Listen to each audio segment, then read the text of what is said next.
안녕하세요, 미셸입니다. 삶을 위한 철학 수업 읽어드리고 있습니다. 자유를 위한 작은 용기라는 부제목을 갖고 있는 책이고요. 이진경 작가님이 지으셨어요. 전체 4부 중에 3부 읽고 있습니다. 3부의 제목은 능력과 자유입니다. 여러분이 어떤 능력으로 자유로울 수 있으신지 그런 비법들을 알려드리는 그런 부분이라고 할까요? 그 중에서도 첫 번째 강의, 전체에서는 11번째 강의가 되겠습니다. 감각의 자유라는 챕터를 읽어드리려고 하고요. 이 챕터의 부제목은 이래요. 감각의 자유 혹은 피냄새가 나지 않는 비상의 방법에 대하여. 제목이 너무 비장하지 않습니까? 제가 보기엔 좀 그렇습니다. 읽어볼게요. 혀 끝에 애국주의라고 제목이 붙어있는 문단이에요. 자, 읽어봅니다. 나는 자유가 때로는 피를 흘리면서까지 얻어야 할 소중한 것이고 그런 만큼 쉽게 얻어질 수 있는 것이 아님을 믿는다. 그러나 그것이 꼭 피 흘릴 각오를 하지 않고는 다가갈 수 없는 그런 처연한 것이라고만은 생각하지 않는다. 자유란 피 흘릴 각오가 되어 있는 몇몇 사람들을 위해 저기 멀리 따로 있는 그런 것이 아니다.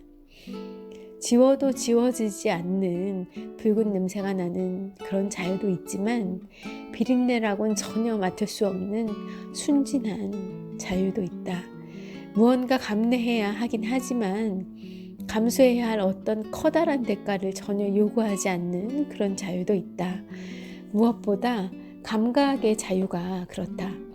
미리 말하자면 그것은 낯선 것과 대면하고 그것을 감내해야 하는 약간의 불편을 동반하지만 어떤 거창한 그런 대가를 요구하지 않는다. 그러나 감각의 가본만큼 우리의 일상적 삶을 구속하고 자유로움을 제한하는 것도 찾기 힘들다. 감각의 구속은 종종 너무 자연스러워서 때로 우리는 구속당하고 있다는 사실조차 느끼기 어렵다. 그 구속은 우리에게 편안함을 주기도 한다.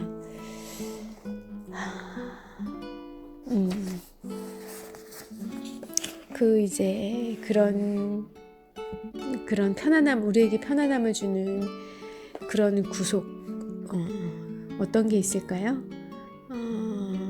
우리가 관광을 가서 해외 관광을 가서도 한식을 먹겠다고 그렇게 찾아다니는 것, 그런 우리의 입맛, 그런 것도 우리가 매어 있는 그런 구속이고 편안한 동시에 어떤 더 넓은 세계의 맛, 미식 이런 것으로부터 우리를 제한하는 그런 속박하는 요소가 되는 거겠죠.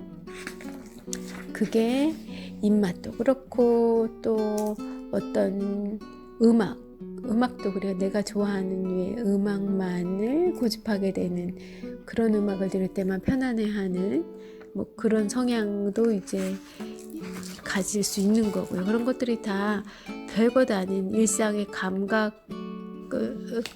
관련한 속박이라는 거죠. 그리고 또 이제 다른 부분으로 넘어가서 다른 부분이에요. 감각의 초월, 감각의 자유. 이런 우리가 앞서 말씀드린 그런 이제 감각의 구속받는 것으로부터 자유롭기 위한 부분에 대해서 이제 소개를 해주시고 계세요. 철학자 들레즈는 진정한 넘어섬의 경험, 초월의 경험이란 지각 불가능한 것과의 피할 수 없는 만남에서 온다고 말한 적이 있다. 넘어섬의 경험, 초월의 경험은 지각이 불가능한 것과 피할 수 없는 만남에서 온다. 문장이 좀 어렵습니다. 감각적으로 피할 수 없게 닥쳐왔지만 그게 무엇인지 알 수 없는 어떤 것과의 만남. 그것이 지각될 수 없는 이유는 그것이 지금의 나의 감각이나 지각 능력을 벗어나 있어서일 것이다. 그 지각될 수 없는 것을 향해, 그 알 수 없는 것의 지각을 향해 나의 감각을 밀고 나아갈 때 나는 나의 감각 능력을, 나의 경험 능력을 넘어서는 어떤 초월을 경험하리라는 것은 분명하다. 그래서 예컨대 뭘 하려는 건지 알 수 없는 예술작품이나 무슨 소리를 하려는 건지 알기 어려운 책들은 그것을 피하고 외면하지만 않는다면 우리의 감각 능력이나 사고 능력을 확장해 준다. 문제는 감각의 창란을 통해서 미지의 것에 도달하는 것이다 라고 랭보가 이야기한 것처럼 저는 이런 경험을 수영 배우는 것을 통해서 했던 것 같아요. 뭐 그 외에도 여러 가지 경험들이 있겠지만 지금 이 부분을 딱 읽으면서 생각나는 부분은 수영과 운전인 것 같아요. 사실 뭐 다른 경험들도 많이 있네요. 생각해보니까. 그런데 어쨌든 굉장히 그 물이 무섭고 차갑고 그랬는데요. 그래서 여러 번 포기하기도 했지만 그게 어떤 그 좋은 감각도 분명히 있었는데 그 처음에 그렇게 좋다고 느끼지 못한 것은 너무나 새롭고 경험해보지 못한 거여서 이게 감각이 어떤 느낌인지 파악도 안 되고 두렵기도 하고 그런 점들이 그런 이제 지각하지 못한 여태까지 경험해보지 못한 범위를 넘어서는 그 외의 것이었기 때문에 그런 낯섦, 두려움들이 있었던 것 같고 그것을 어떤 그런 외면하지 않고 그 두렵지만 어떤 또 새롭게 얻어지는 그런 감각에 더 많이 집중해서 그 단계를 넘어가면서 이제 알게 된 그런 물 속에서 우리가 물고기 어류가 아니지만 물속에서 숨쉬고 나아가고 걷고 하는 그런 경험에 저의 미지의 감각들을 좀 이렇게 살아나게 해줬고요. 그로 인해서 굉장히 또 어떤 뭔가 육상에서 걸어다니는 동물이 느낄 수 없는 그런 저의 다른 감각들이 일깨워지지 않았었던가 싶어요. 운전도 마찬가지고 뭐 스키 뭐 등등 여러 가지 뭐 스포츠도 그렇고 뭐 그럴 것 같아요. 제가 아직 못 뛰어넘은 것들도 많이 있는 것 같네요. 얘기를 하다 보니까 그런 것도 이렇게 머리에 떠오르는데 다시 한번 기회가 온다고 하면 조금 더 도전적으로 시도해 볼 수 있지 않을까 하는 생각이 듭니다. 비단 수영 뭐 이런 육체적인 감각뿐 아니라 인생의 모든 것이 그렇다는 것을 이 책 초반에 작가님이 좀 말씀을 해주셨었고요. 자, 본문으로 돌아가서 마지막으로 쭉 끝까지 읽어볼게요. 그렇게 길지는 않습니다. 하지만 모든 것을 근본에서 사고하려는 이 캄캄한 궁지까지 가야 한다고 말한다면 지나치다고 할지도 모른다. 그럴 수도 있을 것 같다.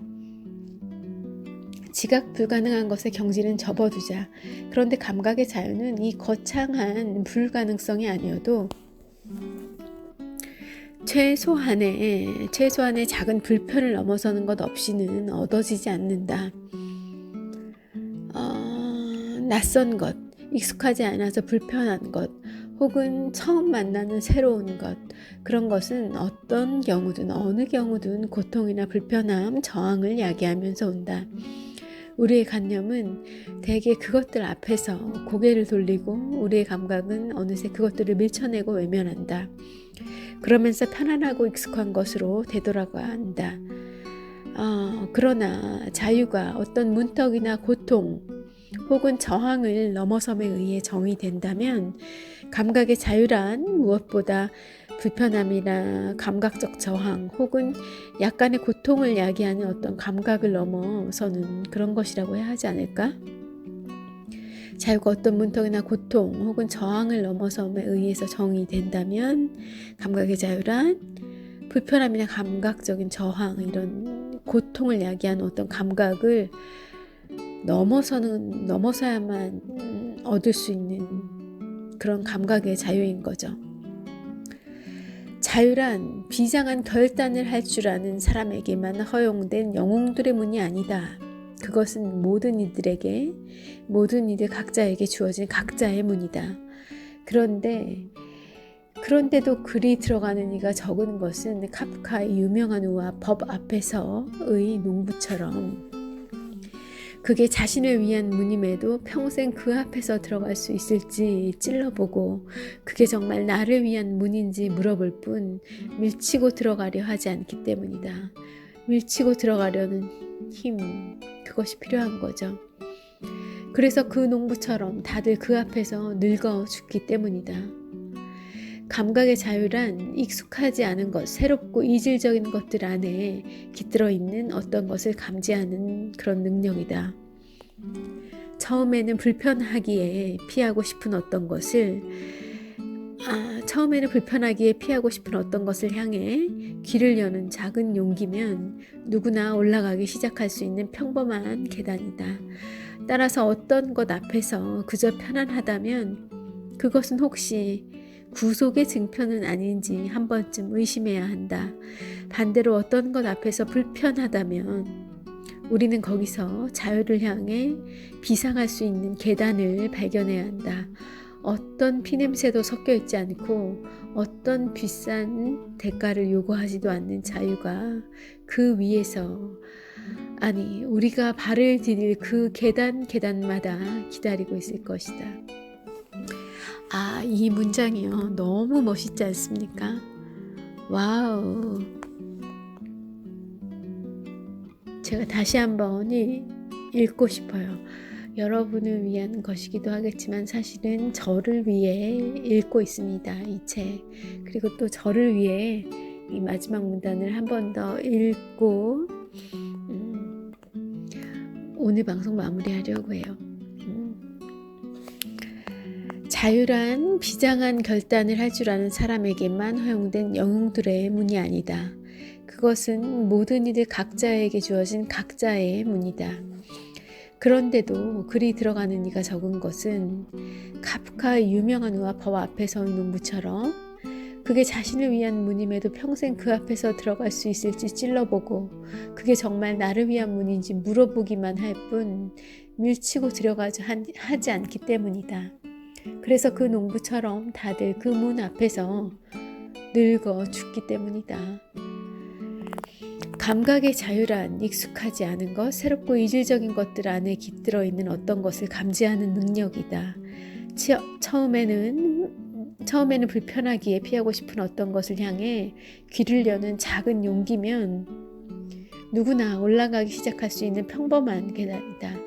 따라서 어떤 것 앞에서 그저 편안하다면 그것은 혹시 구속의 증표는 아닌지 우리 한 번쯤 의심해보자.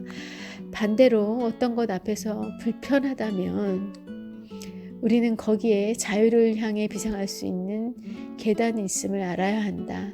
어떤 피냄새도 섞여 있지 않고 어떤 비싼 대가, 우리의 목숨, 내 가족의 희생 이런 거 요구하지 않는 그저 그런 평범한 우리가 그런 큰 희생 없이 누릴 수 있는 아주 작은 용기만으로 누릴 수 있는 그 자유가 그 위에서, 그 계단 위에서 우리가 발을 디딜 그 계단마다 우리를 기다리고 있을 것이다. 여러분, 우리 용기 내시자고요. 그 문 두드려 보시자고요. 죽을 만큼 큰 희생과 용기 필요로 하지 않습니다.